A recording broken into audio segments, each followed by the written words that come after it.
Hello दोस्तों, हम अध्ययन करेंगे कक्षा 8 की एनसीईआरटी बुक भूगोल के अंतर्गत उसके अध्याय 4 में। ठीक है, देखते हैं अध्याय 4 में हमें कृषि के बारे में जानना है।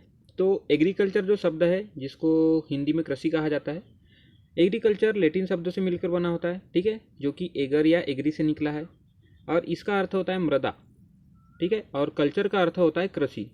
ठीक है, तो मृदा में कृषि करना, ये एग्रीकल्चर का ये तात्पर्य है। ठीक है, एग्रीकल्चर में देखें तो विभिन्न प्रकार के कल्चर अगर मिला देने से विभिन्न प्रकार के उत्पादन संभव हो सकते हैं। जैसे एग्री या मृदा में कल्चर मिला देने से, ठीक है, इसमें एग्रीकल्चर में खेती की जा सकती है। सेरीकल्चर, सेरी का अर्थ होता है रेशम और कल्चर अर्थात उसके उत्पादन से जुड़ा हुआ है, तो ये ठीक है, सेरी रेशम से उत्पादित है, रेशम से जुड़ा हुआ है, तो रेशम कीट पालन जो होता है वो सेरीकल्चर कहलाता है। पीसी कल्चर, पीसी का तात्पर्य मत्स्य से है, मछली पालन से है, तो अगर जहाँ पे मछली पालन कार्य होता है वो उसे पीसी कल्चर कहा जाता है। ठीक है, विटीकल्चर, विटी अर्थात जो अंगूरों की जो खेती होती है, ठीक है, वो विटीकल्चर कहलाता है। हार्टिकल्चर, हार्टिकल्चर में जो सब्जियां, फल हैं, फूल हैं, इनको उगाने की जो तकनीकी है ये हार्टिकल्चर के अंतर्गत आती है। आगे देखें, अब हम जानते हैं कृषि तंत्र के बारे में।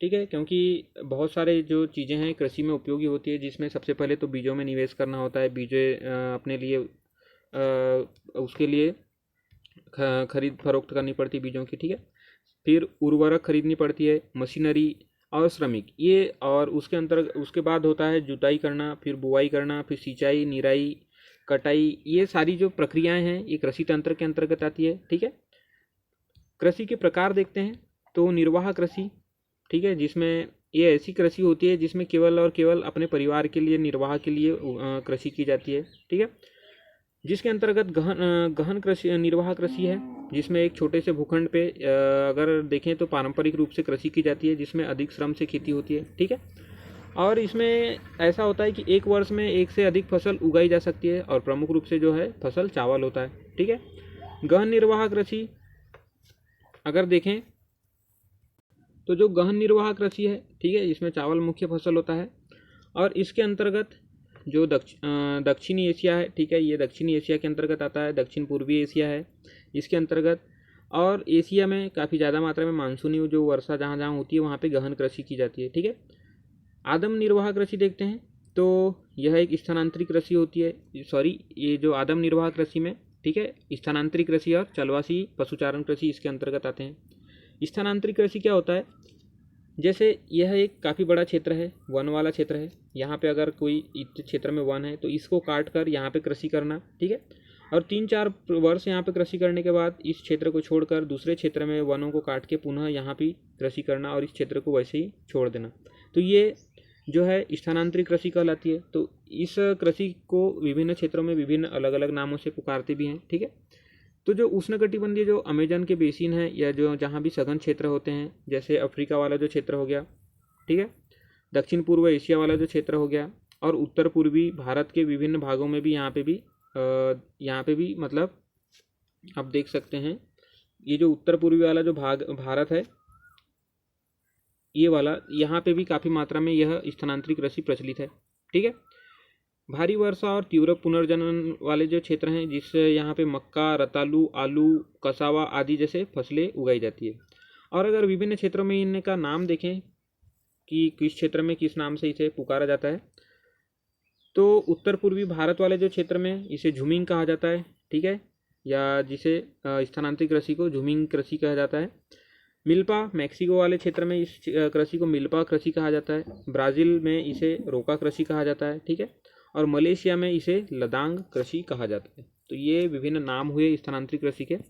आगे देखते हैं चलवासी कृषि। चलवासी का क्या तात्पर्य है कि एक स्थान पर न टिककर अलग अलग स्थानों पर घूम घूम के अपने कार्य को करना। तो जो सहारा के अर्ध शुष्क और शुष्क प्रदेश हैं, जो कि अफ्रीका का उत्तरी जो तट है, उत्तरी जो क्षेत्र है, सहारा मरुस्थल कहलाता है, तो यहाँ के जो यहाँ के निवासी हैं वो जानवर अपने जो उस स्थिति में ऐसे जानवर जो कि रेगिस्तानी इलाके में ऊँट हैं, तो इन जानवरों को पाल के ये उनको घुमा घुमा के चरा चरा करके अपनी कृषि या अपने जो है खान पान का प्रबंध करते हैं, तो ये चलवासी कृषि कहलाता है। ठीक है, राजस्थान और जम्मू कश्मीर में भी हमारे भारत में अगर देखें तो यह परंपरा प्रचलित में है, जिसमें भेड़ बकरी का पालन किया जाता है और इन्हें विभिन्न जगहों पर घुमाकर चराया जाता है। अब हम देखते हैं वाणिज्यिक कृषि के बारे में। ठीक है, जब किसी पर्टिकुलर क्षेत्र में एक ही क्षेत्र में काफ़ी ज़्यादा मात्रा में अनाज का उत्पादन किया जाता है तो और वह ऐसे उत्पादन जो कि अपने निर्वाह के लिए न होकर बिक्री के लिए भी इसका उपयोग किया जाता है, तो ये वाणिज्यिक कृषि कहलाता है। ठीक है, अगर हम देखें वाणिज्यिक कृषि के उदाहरण तो उत्तर अमेरिका में काफ़ी ज़्यादा मात्रा में प्रचलित है। ठीक है, यूरोप में भी काफ़ी ज़्यादा मात्रा में यह प्रचलित है और एशिया के शीतोष्ण घास के जो मैदान है यहाँ पे देख सकते हैं, चाइना वाला जो क्षेत्र है, मंगोलिया वाला जो क्षेत्र है, तो ये यहाँ पे इस प्रकार से कृषि की जाती है। ठीक है, और अनाज यहाँ पे शीतोष्ण क्षेत्रों में काफ़ी ज़्यादा मात्रा में अनाज की उत्पत्ति भी होती है। यहाँ पे जो है अधिकांश कार्य मशीन के द्वारा किए जाते हैं। ठीक है, और इसे वाणिज्यिक कृषि या मिश्रित कृषि, ठीक है, इसके अंतर्गत दोनों जो कृषि है शामिल होती है। ठीक है, आगे देखें वाणिज्यिक अनाज कृषि, जिसमें वाणिज्यिक रूप से या बिक्री के लिए काफ़ी ज़्यादा मात्रा में अनाज का उत्पन्न किया जाता है। इसमें गेहूं और मक्का मुख्य अनाज होती है, जिसमें उत्तर अमेरिका, ठीक है, उत्तर अमेरिका, यूरोप वाला जो क्षेत्र हो गया, एशिया के जो शीतोष्ण क्षेत्र हो गए, तो इन सभी जगहों पे वाणिज्यिक अनाजों की कृषि की जाती है, जिसमें गेहूं और मक्का की ज़्यादा मात्रा में कृषि की जाती है। ठीक है, अत्यधिक ठंड वर्धन काल को बाधित करता है, अर्थात जो यहाँ पे ज़्यादा ठंड का जो समय होता है वो फसल की उत्पत्ति या उसके जो फसल के बढ़ने का जो क्रम होता है उसे बाधित करता है। और ऐसे समय में केवल यहाँ पे एक ही फसल उगाई जा सकती है, जो कि हल्की गर्मी के मौसम में उगाई जाती है। ठीक है, मिश्रित कृषि देखें हम, मिश्रित कृषि में इसमें भोजन और चारे की फसल एक साथ साथ उपजाई जाती है। और इसके जो क्षेत्र हैं वो देखें तो यूरोप में इस प्रकार की कृषि की जाती है। ठीक है, पूर्वी संयुक्त राज्य अमेरिका में यहाँ पे भी इस प्रकार की कृषि की जाती है। अर्जेंटीना में भी इस प्रकार की कृषि की जाती है। दक्षिण पूर्वी ऑस्ट्रेलिया में, ठीक है, न्यूजीलैंड और दक्षिण अफ्रीका में, तो ये सारे जो क्षेत्र हैं ये मिश्रित कृषि के लिए प्रसिद्ध हैं। रोपण कृषि क्या होता है? किसी भी पौधे को रोपना हाथों से, ठीक है, तो ये रोपण कृषि कहलाता है, जिसके अंतर्गत चाय, कहुआ, धान, ये विभिन्न प्रकार के फसलों का रोपण किया जाता है। ठीक है, और ये मुख्य रूप से उष्णकटिबंधीय प्रदेश जहाँ पे ज़्यादा मात्रा में बारिश होती है वहाँ पे ऐसे फसल उपजाए जाते हैं। जिसमें मलेशिया में अगर देखें तो रबड़ की ज़्यादा मात्रा में खेती होती है। ब्राज़ील में देखें तो कहुआ की ज़्यादा मात्रा में खेती होती है, जिससे कॉफ़ी बनाया जाता है। ठीक है, और भारत और श्रीलंका में यहाँ पे चाय की खेती की जाती है। ठीक है, तो ये विभिन्न खेती के प्रकार हैं। आगे देखें, अब मुख्य फसलों की चर्चा करते हैं। तो जो फसल होते हैं वो कृषि आधारित जो उद्योग होते हैं उनके लिए भी माल की आपूर्ति करते हैं। ठीक है, जिनमें देखें चावल, गेहूं, मक्का, बाजरा, ये मुख्य खाद्य फसलें हैं। इसकी जो काफ़ी ज़्यादा मात्रा में इसकी कृषि की जाती है। ठीक है, जूट और कपास ये रेशेदार फसलें हैं। चाय और कहुआ यह मुख्य पेय फसलें हैं। तो इनके विभिन्न अपने अपने प्रयोग होते हैं। चावल देखें तो चावल विश्व की प्रमुख खाद्य फसल है। सारे विश्व में लगभग सभी क्षेत्रों में चावल का उपयोग किया जाता है। ठीक है, यह उष्णकटिबंधीय फसल है और उपोष्णकटिबंधीय प्रदेशों का मुख्य आहार भी है। चीन, यहाँ पे आप देख सकते हैं चीन जो कि चावल का सबसे अग्रणी उत्पादक देश है। इसके बाद भारत है, ठीक है, उसके बाद जापान है, उसके बाद श्रीलंका है, ठीक है, और उसके बाद मिस्र। तो ये सारे देश हैं जहाँ पे चावल काफ़ी ज़्यादा मात्रा में उपजाया जाता है। चावल के लिए मिट्टी जो है चीका युक्त जलोढ़ मिट्टी होना चाहिए, जो कि इसके उत्पादन के लिए सर्वोत्तम स्थिति प्रदान करती है। आगे देखें गेहूँ, तो गेहूँ को मध्य तापमान चाहिए पकने के लिए। ठीक है, यह और मध्य वर्षा भी चाहिए, ज़्यादा मात्रा में न वर्षा हो न ज़्यादा मात्रा में तापमान हो। लेकिन जो गेहूँ की कटाई के समय इसे काफ़ी ज़्यादा मात्रा में तेज धूप की आवश्यकता होती है।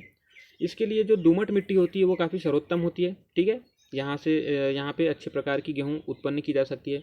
प्रमुख रूप क्षेत्र देखें तो संयुक्त राज्य अमेरिका, जिसे गेहूं का टोकरा भी कहा जाता है, कनाडा हो गया, ठीक है, अर्जेंटीना हो गया, ये शीतोष्ण क्षेत्र हैं जहाँ पे गेहूं उत्पन्न किया जाता है। रूस हो गया, ठीक है, यूक्रेन और ऑस्ट्रेलिया, तो ये विभिन्न क्षेत्र हैं जहाँ पे गेहूं उत्पन्न किए जाते हैं। और भारत में भी जो गेहूँ उत्पन्न किए जाते हैं, परंतु यहाँ पे शीत ऋतु में उत्पन्न किया जाता है।